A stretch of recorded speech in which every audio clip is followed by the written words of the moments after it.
Me and my friend were recently talking about how far we've come since we met, when she was obsessed with her partner and I was obsessed with my partner. And we used to send each other videos all the time on how to make them obsessed with you, how to make them text you back quicker, how to transform a relationship from the inside out, how to make them do the work, all of it.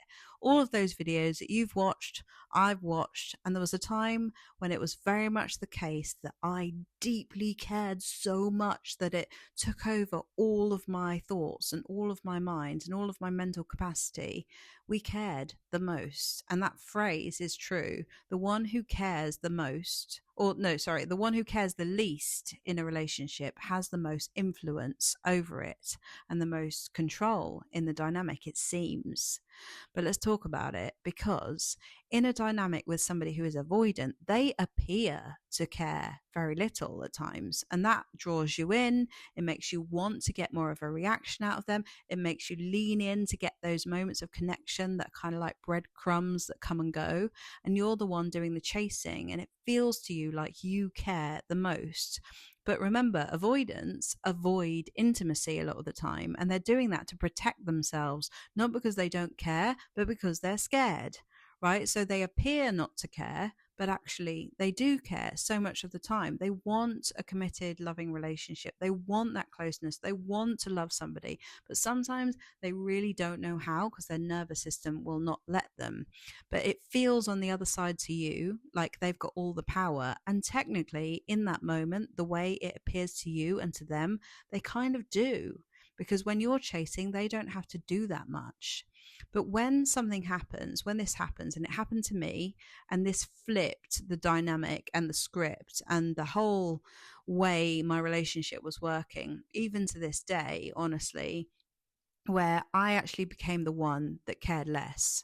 And it wasn't because I didn't want it to work. It wasn't because I didn't love this person. It was just because I could see very clearly what was not going to work for me.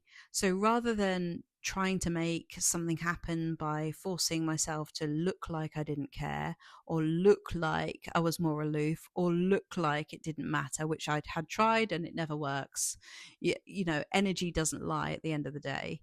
So when I was trying to do that, it never worked. But when I actually started to think, this is not working for me, the way this person is being is bothering me, upsetting me. I'm not getting anywhere. I'm not getting the closeness that I want. The needs that matter so much to me are not being met here. And I care about my own life and my own self-respect. And essentially, my self-respect grew. My ability to say what I needed and what I felt got stronger.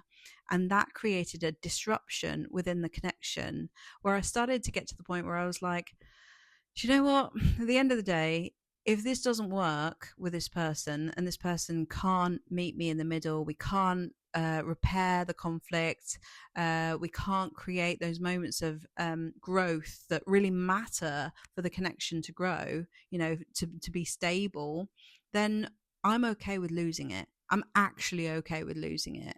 Like, I'm really, really okay with it. And I got okay with it. And I cared less.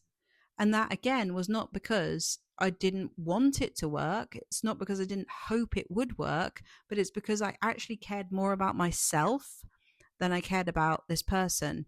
And it really was an interesting time, because at the time, he actually did not believe me. He didn't really believe, because of the way I'd been for years and years and years before, he didn't believe that I didn't mind. He assumed that I would always be there because of the way that I'd always been, right? I had always been there. But when he realized, oh, she actually doesn't mind, she's not chasing me, she's really quite resolute about this, he was quite confused. Honestly, the script just completely flipped, not in a manipulative way, but in a real grounded way, where I genuinely felt like I'm really okay to lose this person. And it was a place that I never thought that I'd get to. I never thought I'd be able to say that to myself or to him or anyone about this personal relationship, because I had cared so much. But the thing is, the truth about this is that when you do care that much about it and you're anxious about it and you're obsessing about it, there is a dependency there that is not based on love, it's based on fear. Yeah.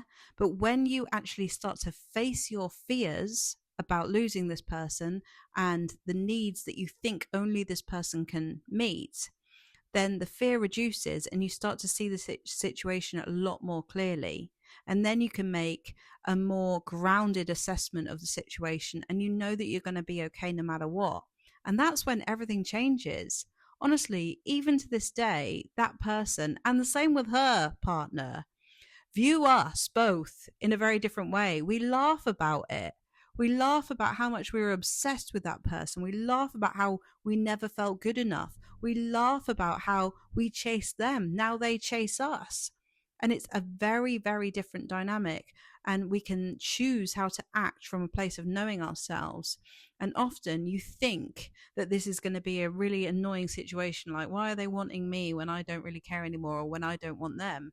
But it doesn't feel that way, because you've learned so much, because you've grown, and you actually feel like, well, it doesn't matter because I don't really want that anymore. It's not like you're thinking, oh, well, this is useless, you saying this to me now, because now I don't want you anymore, because you know that the version of you that did want them was really wounded a lot of the time. And I'm not saying it always goes this way, because sometimes you getting back into connection with yourself actually gives you a healthier place to have a relationship from, and then the other person starts to become healthier too in their own way, by their own choice, not by yours or your influence. But actually, when somebody starts to change the moves in the dance, then it has an impact on people around them. It has an impact on the people around us when you start to do things differently and show up differently. So yeah, like I say, I was reflecting on this. They seem to want you when you care less. I mean, it's just the way that it works. You want them because they care less, so they are likely to want you if you care less. And the fact is, it has to be really caring less, so that it doesn't matter if they don't want you. It doesn't matter if they don't show up for you, because you don't care, because you know what you want and what you deserve. That's the real thing. Is not asking how can I get them to want me. It's like, is this good enough for me?